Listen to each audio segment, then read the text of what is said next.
Hello everyone, it's Federico, and today I would like to talk about the shoes I'm currently using, the Shimano RC7.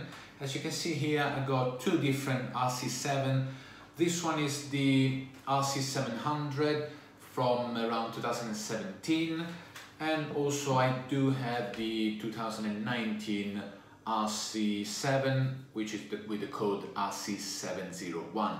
So very similar in a way shoes, but at the same time they have subtle differences in the shape of the toe box and slightly different again in terms of the rigidity of the carbon sole. So let's get started. I started with Shimano shoes as my first shoe. My first one was the RP1. The RP1 is a great beginner shoe you can use for maybe leisure riding, and it's great if you want to learn how to clip unclip the SPD-SL pedals. Very happy with the RP1, and eventually I upgraded the RP1 with the RP4, which is more or less the same shoe but with a single boa dial. So the RP4's got a very similar design, just one boa dial, and it still comes with a fiberglass sole like the RP1. Both RP1 and RP4 are labeled by Shimano with their own stiffness system.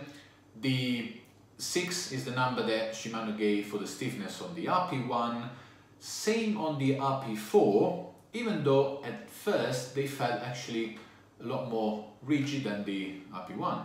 So this is because the fiberglass over the months, maybe 4 to 6 months, depending on how much pressure you put on the shoe, fiberglass tend to lose the initial rigidity and becomes a little bit more compliant, a little bit softer. Now, if you don't push hard on the pedals, if you do ride in a more spinning style, maybe you won't notice. If you do push a lot hard on the pedals, you do a lot of sprinting uphill, or you come out of the saddle that often, you will feel over the months that maybe this kind of increased flexiness from the fiberglass sole is not really the best for your power transfer. So eventually, nothing wrong with the previous shoes, but I decided to try on a carbon fiber sole shoe. This is the one I got first. It was in perfect condition and a body used about £70. So I think that was a really fantastic bargain. And this is the model again from 2017, which Shimano classified as a race shoe, just a level below the top end RC9, the Spire or Spire, I don't know exact pronunciation, which is the top end level. These are branded with a stiffness level of 10 on a scale that goes up to 12 for the stiffest shoes. And as you can see, it's got carbon fiber sole, vent here that I take for the winter use.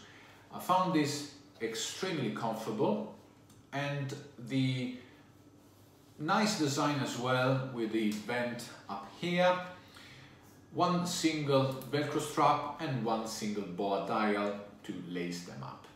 Now, the reason why I chose Shimano in the first place is because I got slightly wideish foot, and Shimano last fits really well wide shoes. These are not the widest version, these are the regular width. Because I got wide feet, they feel great, not too tight, not too wide, so I didn't feel the need to go with the widest version. Lengthwise, I wear a UK 10 on most of my sneakers from Nike, for example. Adidas is slightly different, or Adidas. They go by maybe 10.5 on Adidas, and I found 45 for Shimano fits really well. Shimano usually has got on the RP1, RP4, and on this one, which are all the similar shape, they were quite small. So 45 is a snug fit for me as well. This model is actually slightly wider in the toe box. So even though they are the same shoe, there's a slight difference in the design from the newest to the slightly older, where this one is actually slightly roomier. Not a major problem for me. Actually, with a winter sock, maybe which has got a little bit more volume, I do prefer this one. With thinner socks, the newest version is actually my preferred one. So the design difference are the dial, the BOA dial, and of course on the RC7 from 2017, let's say called the 700, it's got just one single BOA dial and the strap. On the 2019, we find two BOA dials. As I mentioned, the older version, slightly roomier in the toe box, and it comes with one single BOA dial. On both shoes, the BOA is not the most advanced one, so it will tighten, but to loose it up, you need to pull it out and unwind the shoe. On the newest version, 701, you do have two BOA dials, so the fit is even more precise. You push them in and you tighten them up. From a look perspective, the two BOA dials look very nice and clean, but I don't mind the single one on this version either. One element of complaint that I saw online from previous reviews is the actual cable running through the eyelet. So as you can see here, it is quite intricate, and this double pass is actually easy to come undone. So I've seen a lot of guys running the shoes with very simple bypass, while the actual tightening structure on the cable should be overlapping this second part here. Same happens on the newest version. They do have a very similar loop here. It might come out this way, and you just need to put it back on. So not a major issue in terms of shoe design, but just maybe something that a few people have found annoying. Not that, again, makes a big difference to me. One other element is that the tongue cut comes much closer with the newest one than the old one. So the old one is a little bit more open here. The new one comes a bit closer, this lip here. Some people have complained that it might touch your arch. Doesn't happen to my shape of foot, so it's not again an issue from me, but again some people have complained that this comes a little bit too forward to your foot. In terms of stiffness, they both feel great. There's a subtle difference though. I feel that the RC700 model feels ever so slightly stiffer than the newest version. If you can see here, there's a channel and two ridges that run through the sole.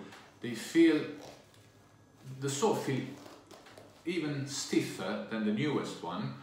So if I try to make sense, this feels stiffer from the toe to the end of the shoe, all in a similar tension. The newest one, it seems to have a lot more materials near the clip position, and it doesn't have the ridges like the old one. The newest one feels rigid near the clip position, with a slightly more flex at the toe part and maybe at the end of the shoe. It's difficult to explain, but while the oldest one feels rigid all the way through, this one's got like a very rigid center part, and you do feel a little bit more flex, leeway in the front and towards the end of the shoe.